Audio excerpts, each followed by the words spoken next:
अस्सलाम वालेकुम dear students. आज हम स्टार्ट कर रहे हैं चैप्टर नंबर 6 के न्यूमेरिकल फिज़िक्स के।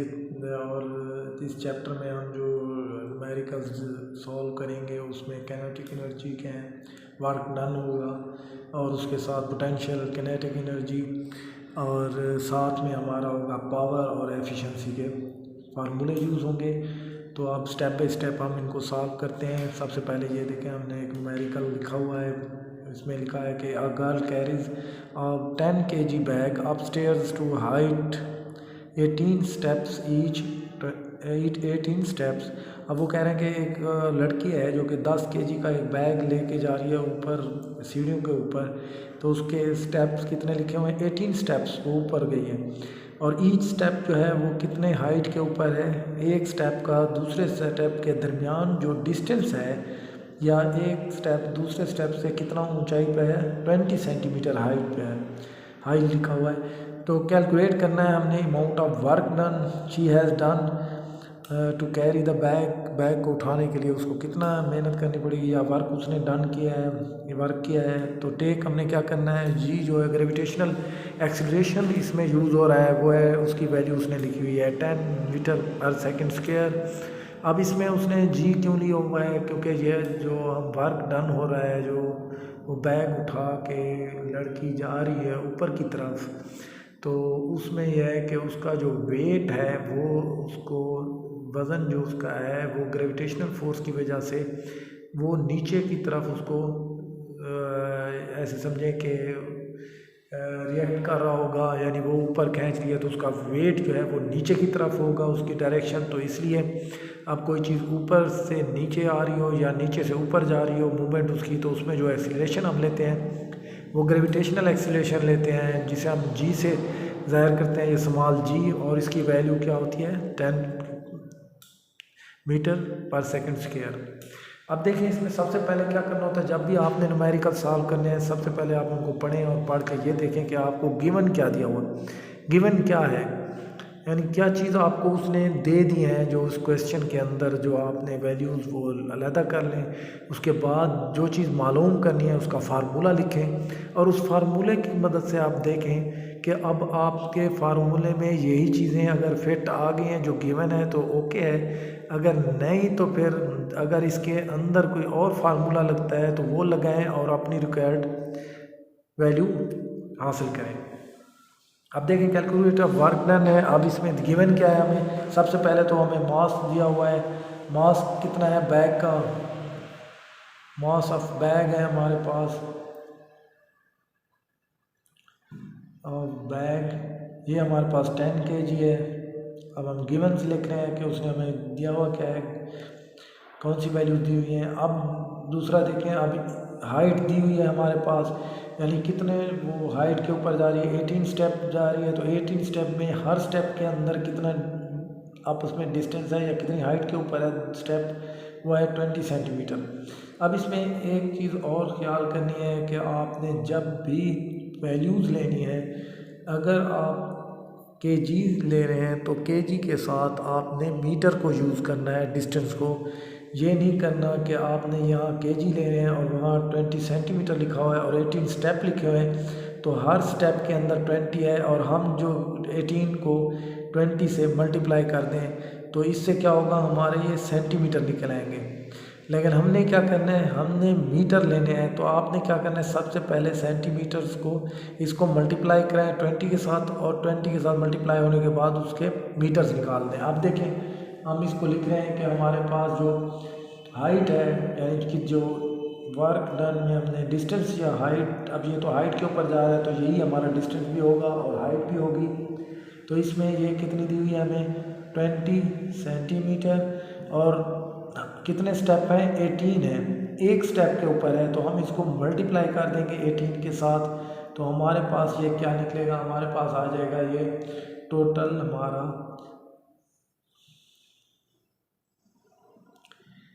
360 या 360 सेंटीमीटर। लेकिन हमने ये कहा है कि हमें क्या चाहिए, हमें केजी के साथ जब हम किलोग्राम ले रहे हैं तो हमें मीटर चाहिए, हाइट या डिस्टेंस मीटर में चाहिए।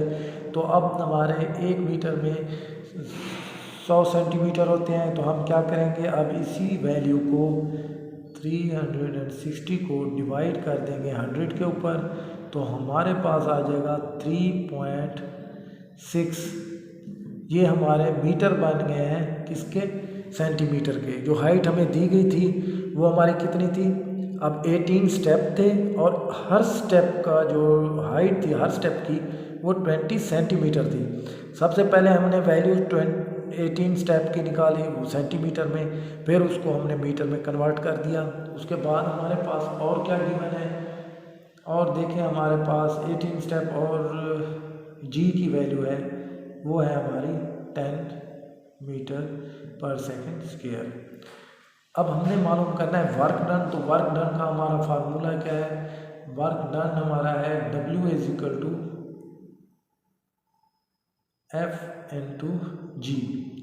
F/H।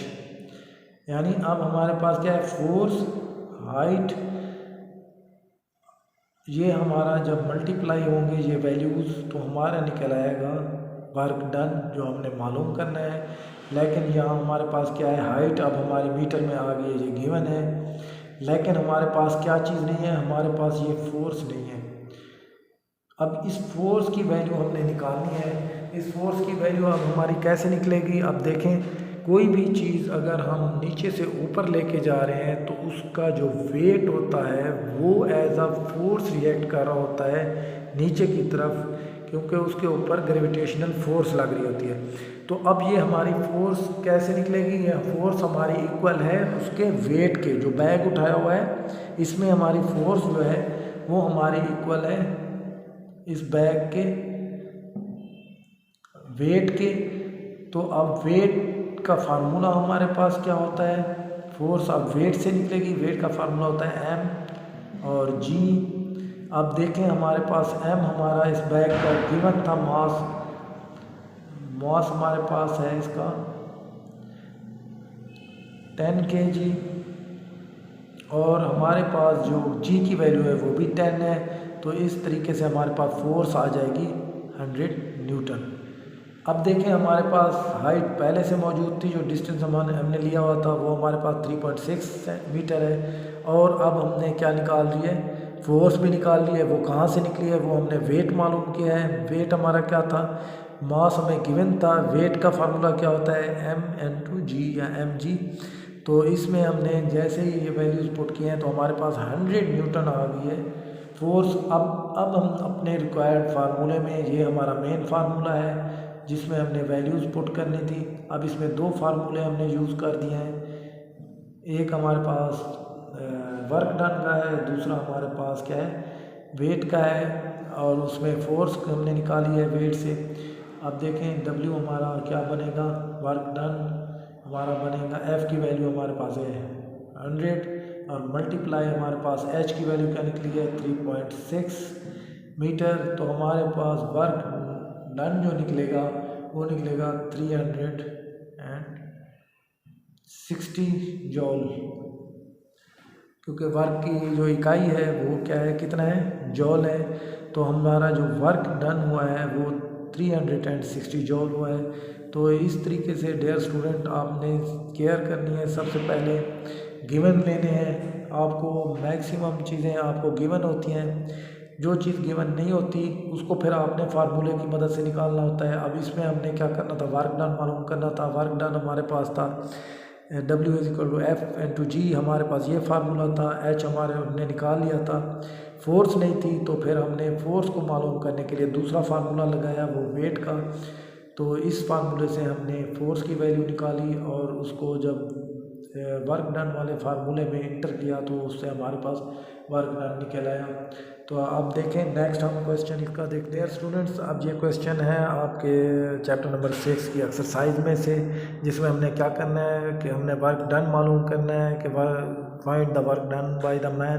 A man is pulled a cart through 35 metre applying a force of 300 newton.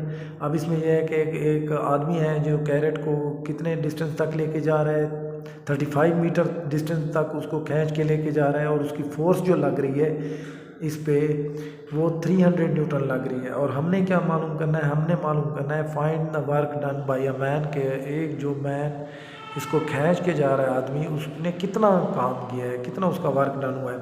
अब देखिए गिवन हमारे पास क्या है, जैसे हमने पिछले क्वेश्चन में आपको बताया था कि सबसे पहले आप गिवन निकालें।